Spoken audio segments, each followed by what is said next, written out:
Aku dah rasa macam time tu duit banyak, aku dah rasa aku dah duit dah ni, aku dah rasa dah jual, aku dah rasa so aku tutup ni.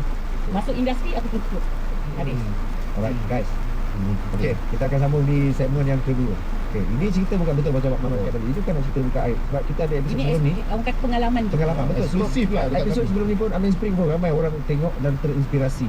Ini perjalanan hidup orang lah. Betul. Kau kakak-kakak saya. Bukan Kak Enok nak tunjuk dia handal dulu. Dia nak tunjuk di zaman titik dia paling rendah dah. Lepas tu dah fly tinggi jadi artis popular kat Sebab Malaysia. apa? Bukannya semua orang layak atas dulang emas. Betul. Tak, semua orang bukan dapat family yang best. Ya. Ada family naik turun dia punya ni komplikasi dia. So kita ni nak attention seeker. Ya. Kita nak perhatian. Faham nak pergi cari kat luar tu. Ya, jadi kita buat perangai tu bapak kita kena attention kat kita tak? Betul lah.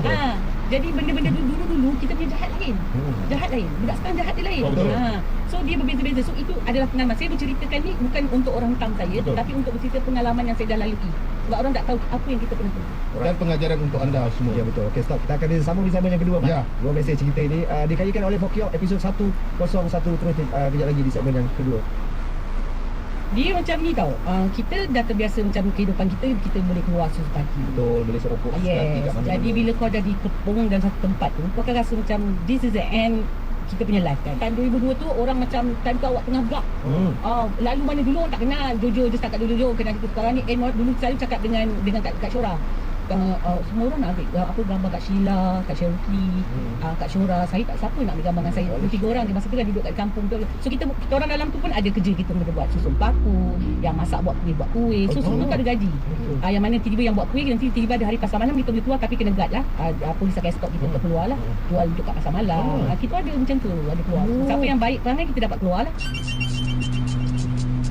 Terima kasih kepada anda yang masih mendengarkan dan juga menonton kami di Dol Podcast bersama dengan Syuib dan juga kita punya tetamu terhormat kita pada hari ini. Ya Allah, di episod yang 101 ni, bila anda minta kita punya tetamu wanita, hari ini kita bawakan Kak Enok. Okey, dengar 101. Kalau hidupan ni kadang cakap 1001 macam hidup. Betul. 1001 dugaan. Betul. Okey, pernah dinobatkan sebagai pelakon harapan di Anugerah Spring 2003 ni dia. Kita ada Kak Enok kat sini. Cerita yang luar biasa, cerita yang buat saya terkejut hari ini. Betul Kak? Saya terkejut gila. Saya tak pernah tahu pun kalau kakak cakap pasal tattoo, saya tak pernah tahu. Tadi dekat luar kakak tunjuk tu baru saya perasan. Apa yang perasan sebenarnya? Kita dapat di Rembau tu lah. Kita dapat kat dalam lah. Kenapa? Apa situ boring? Adalah dia orang memang habit kat sana untuk chop antara tim-tim. Okey, adakah Kak gangster kat dalam tu? Permulaan saya tak gangster, saya budak baik. Tapi untuk survive saya kena jadi gangster lah. Masuk survive tu dekat dalam tu sebab diorang kat dalam tu semua ganas tu.